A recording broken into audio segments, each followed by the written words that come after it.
Hello friends, and welcome to another video. In today's video I want to show you how I personally work in Procreate on the iPad. We will be coloring a sketch together and I will show you a few tips and tricks that I picked up along the way. I realize there are already tons of tutorials on Procreate out there, but maybe you will find it helpful anyway. And in case you find anything that I could do more efficiently or in a simpler way, please let me know, because I'm not done learning about Procreate myself. This video got a bit longer, but I hope you will find it helpful. Oh, by the way, a little intro. My name is Susanne, I'm 31 years old and a freelance illustrator from Hamburg, Germany. So in this deck in Procreate I have prepared a few sketches that I now want to color. The initial ideas for these came from the results of a survey that I stumbled upon, which asked people which kind of activities or habits they wanted to keep after the pandemic. Among these were, for example, going for walks, cooking and working from home. So I developed a series of 3 illustrations that I wanted to make. In this video I want to share with you the process of the going for walks illustration. Unfortunately, I didn't record the making of the sketch, but I can show you a bit of the process thanks to Procreate's recording function. As you can see, I tried out a few poses and played around with proportions a bit before settling on a character I like. If you only know my doodle videos, you might think that I never do sketches, so it was very important to me to show you that I do sketch and I do retrace a lot until I am happy with the final line art. Usually I like to sketch with the 6B pencil brush, but in this case I started out with an Inker brush right from the start. Sometimes I work too timidly with the pencil, and with the boulder brush I just go in there and see what happens. I feel like my work could profit from more loose sketching though, like sketching out rough forms and volumes first instead of directly going in with very defined lines. But I somehow feel that I draw with a very different stroke then, and I kind of like the wonkiness of it.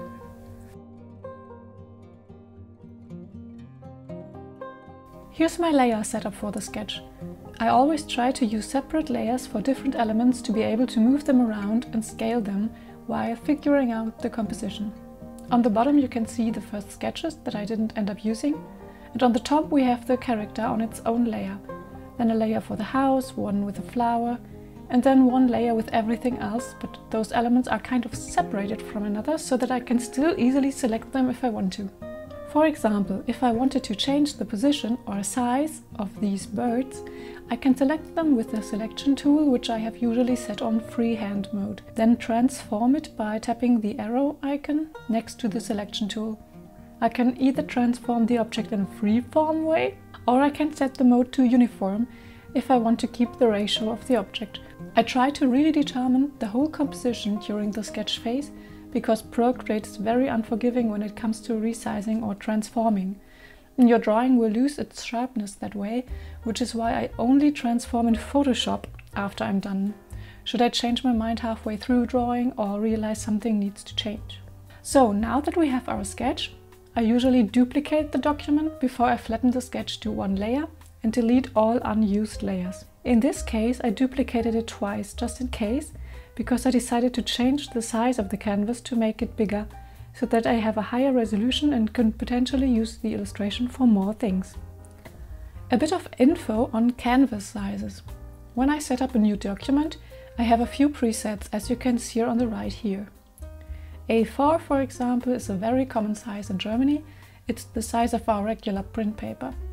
For Instagram I either use a big square canvas or a canvas with a 4:5 ratio, as this ratio makes best use of the screen space in Instagram. One really annoying problem with Procreate is that the bigger your canvas, the more limited your number of available layers.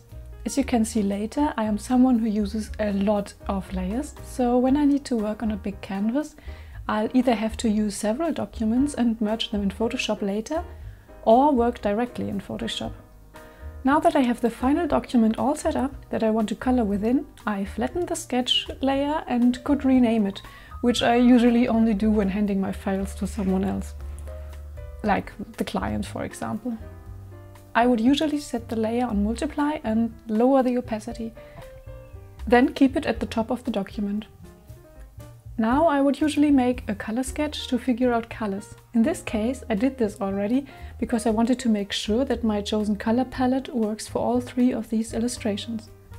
When selecting colors, I usually go with one dark color, in this case this dark blue, one light color, in this case the white, and select skin colors. Then I pick 2 to 4 colors that I feel look nice together and create a bit of contrast. In this case the pink, blue, purple and orange. Blue and orange, for example, are complementary colors, meaning they are sitting at opposing ends of the color wheel. When doing a color sketch, I always start out with colors that are fixed for me, like the skin tones or in this case the birds, and by defining the background color because it affects the mood of the whole image most. Even though I don't use natural colors, I tend to go with a color that feels closest to the natural color. For example, I'll color the green of plants in blue and not in orange. Now I copy the color sketch and paste it within my actual document as a reference.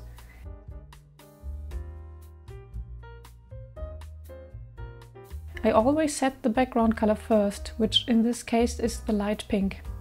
If you're wondering how I came up with this color palette, I took photos of my Posca swatches and picked them from there. I find that I work better with a limited color palette than when I have all the colors available, and the Posca palette seems to work fine for me.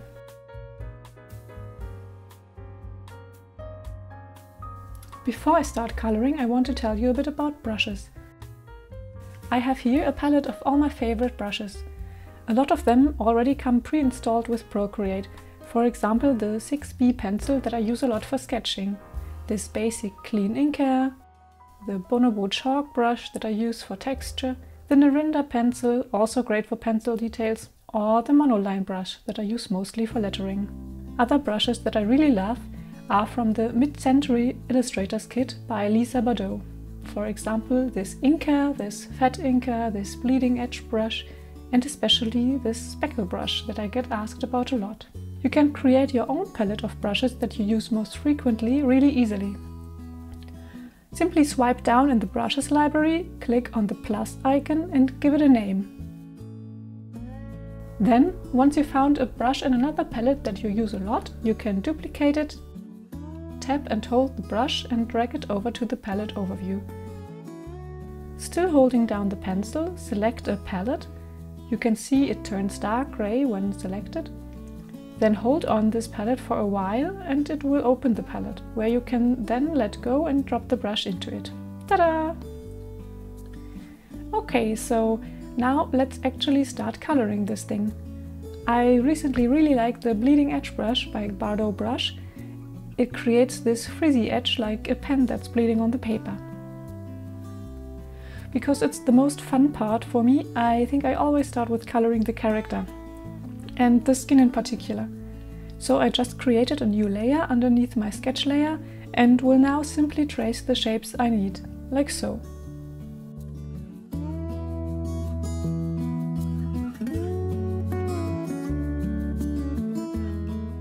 With layers that I know end up underneath other layers, for example the skin that will sit underneath the shirt, I always draw a bit further than the lines so that I don't have to work super neatly on the layers above.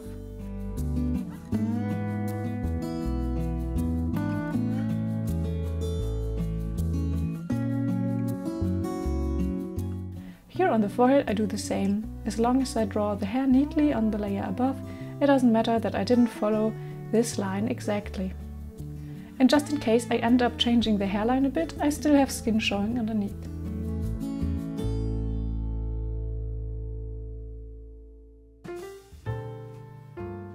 By the way, I'm using this glove so that I can glide over the surface of the iPad more smoothly, because I tend to have very sticky hands, and thanks to this glove I can draw long lines without sticking to the glass surface so much.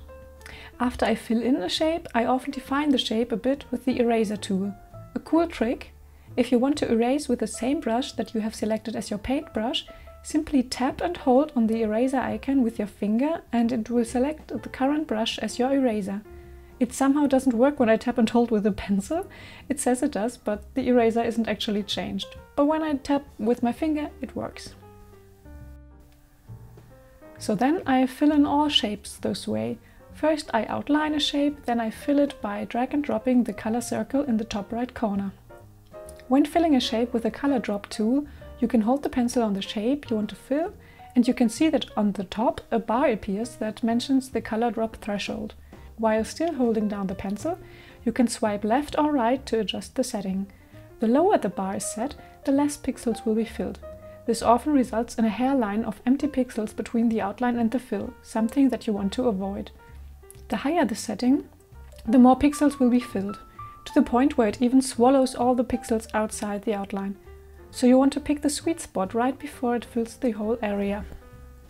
Keep in mind that this setting might depend on the size and texture of the outline, so it can happen that the same setting on a different outline might then result in your whole canvas being filled, even though the outline doesn't have any gaps.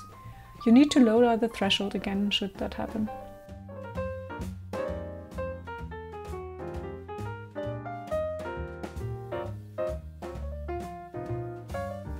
Here, right before I started coloring the hair on another layer, I'm noticing, for example, a few specks that the fill didn't catch, so the threshold was probably set too low.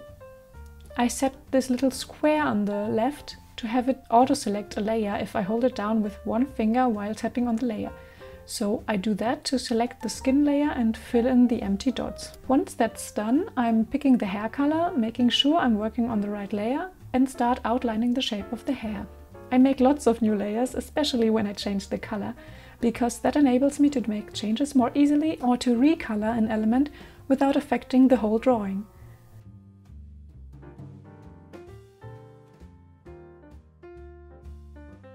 Now I will simply continue doing what I've been doing so far, blocking in all the shapes.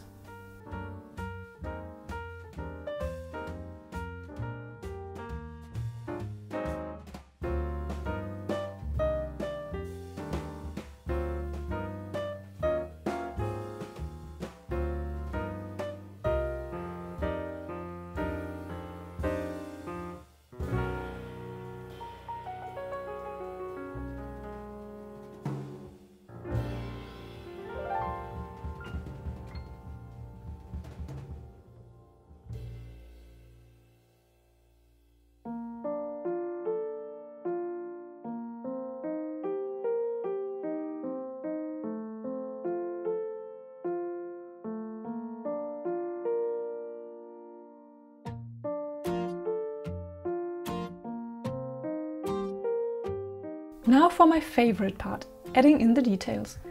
I always start with the face and hands.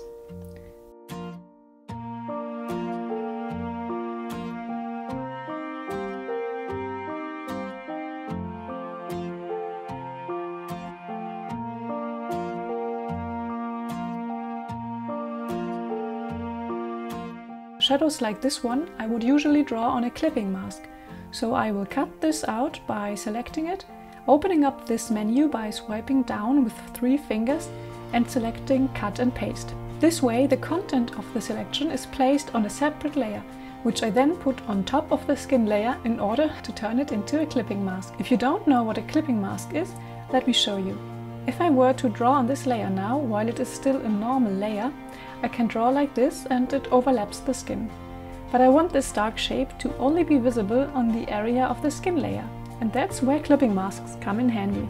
By tapping on the layer thumbnail and selecting clipping mask, the pixels of this layer are now only visible inside the area that is filled in the layer below, in this case the skin. Magic! You can see which layers are clipping masks by looking out for the little arrow that is pointing down next to the thumbnail image of the layer.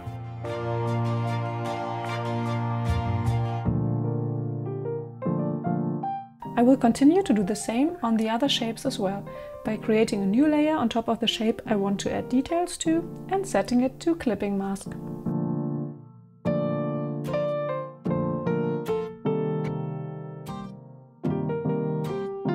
Here I feel like these folds look too harsh in that dark color, so I want to change that. To do this, I turn on Alpha Lock on the layer with the details. You can do so either via the menu or by swiping right on the layer with 2 fingers. Once a layer is set to Alpha Lock, you can see in the thumbnail image that the transparent parts that before were grey is now filled with little squares. This means that the transparent parts are now locked and I cannot draw on them. I can only draw inside the pixels I have already filled. This is a great way to color these strokes in the middle a different color, because I can do so very quickly by just drawing over them, because the brush only works inside the areas already filled, in this case the folds. After I'm done recoloring them, I can simply deactivate alpha lock again and draw normally on the layer.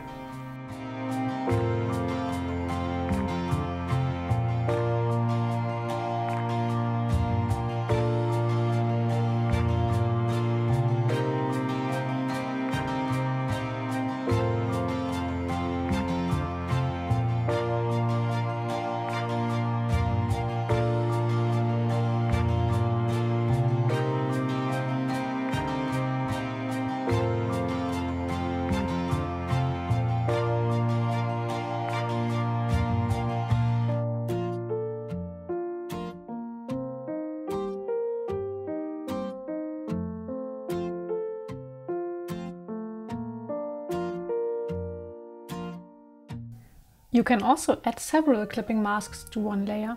For example, for the trousers, I have the pattern on one layer that is set on clipping mask, and I then add another layer for the shadows. Everything I draw in this layer will also only be visible inside the trousers. Now I can draw in the folds without affecting the pattern.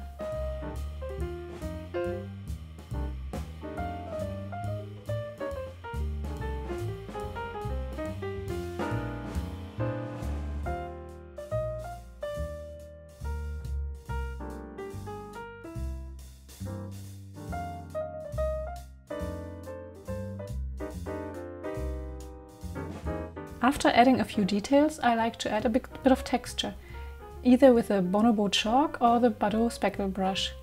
I wanted to keep this drawing more graphic, so I didn't add any shading, but just a few speckles to make the shapes look slightly less clean.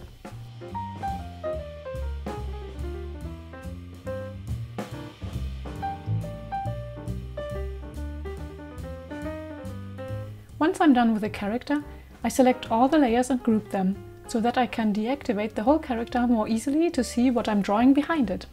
I then continue with all the shapes in the exact same way I've shown you, always making sure that I'm drawing on the right layer, because that's something I like to mess up.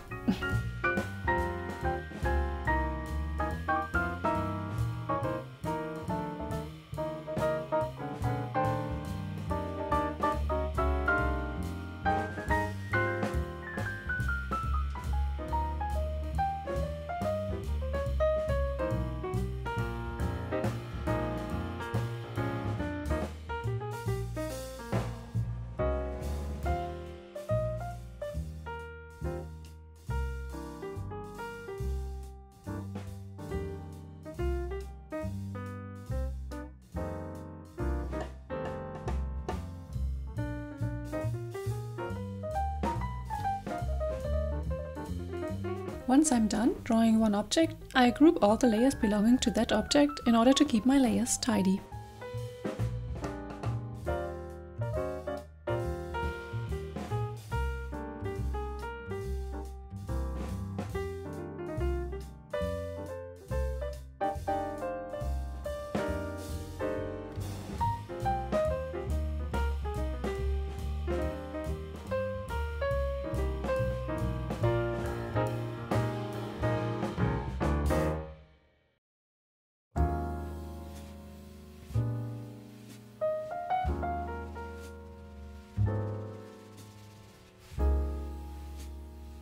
You can draw super straight lines like I'm doing for the house here by simply holding down the pencil for a bit after you've drawn the line.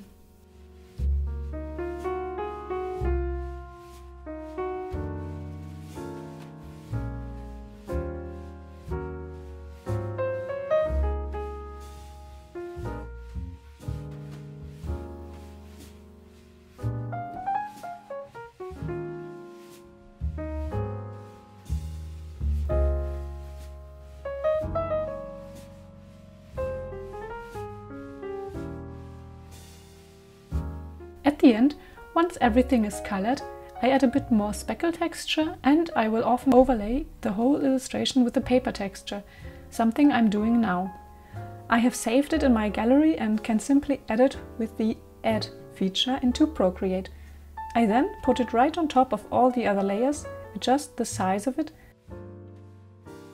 set it to soft light and lower the opacity to around 70%. I might also adjust the tone and saturation of the texture. And that's it! I will transfer the whole document as a PSD to my MacBook then, where I can make final adjustments in Photoshop. Final adjustments could be, for example, resizing or moving elements, since doing so in Procreate would mess up the drawing and make it slightly blurry, recoloring something, or maybe increase contrast with the curves. I hope this video was interesting and helpful for you. If it was, I would really appreciate it if you could like it, or maybe even subscribe to my channel. It would really be greatly appreciated, as I'm just starting out here. If you like my work, you can find more of it over on Instagram or on my website. Have a wonderful weekend and see you soon. Bye bye!